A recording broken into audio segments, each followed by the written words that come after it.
Now that Chris Chibnall is head writer of Doctor Who, I suppose we can look forward to him writing every finale from now on, which is a shame because last series he was consistently the weakest writer on the team. Like, imagine if It Takes You Away had been the finale instead of Battle of Ranskoor. Apart from having a 20 times more interesting antagonist and being actually engaging and entertaining, it brought a satisfying conclusion to Graham's arc, forcing him to confront his grief head on. Instead, what we got was a shallow conflict about him wanting to kill Tim Shaw, which makes the Doctor look like a colossal arse in the process.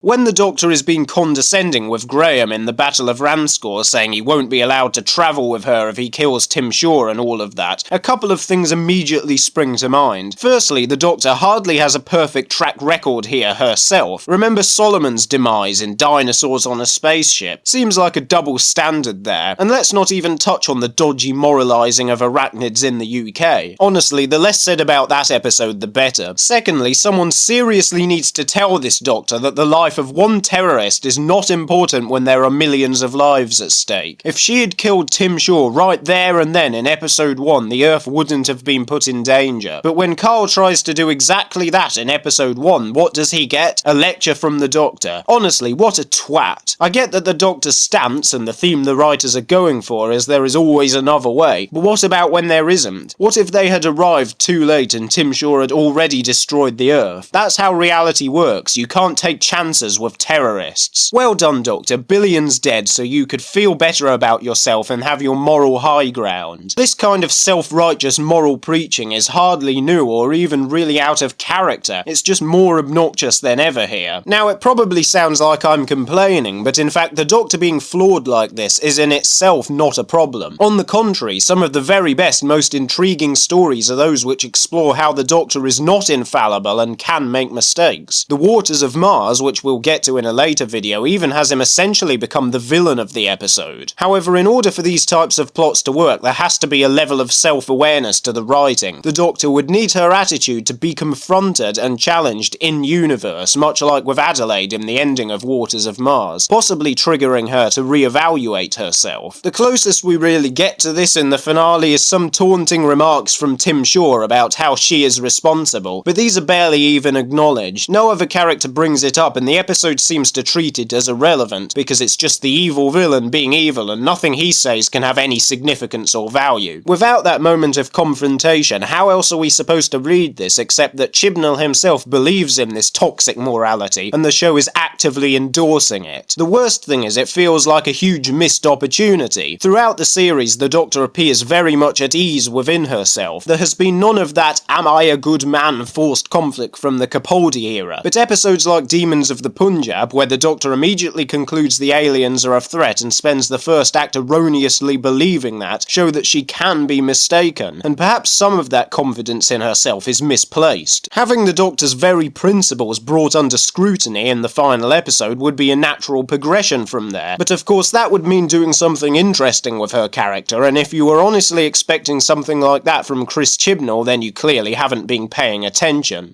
Wait, who wrote Dinosaurs on a Spaceship? I swear it was... Chibnall, can you not even keep thematically consistent within your own work? What is the matter with you?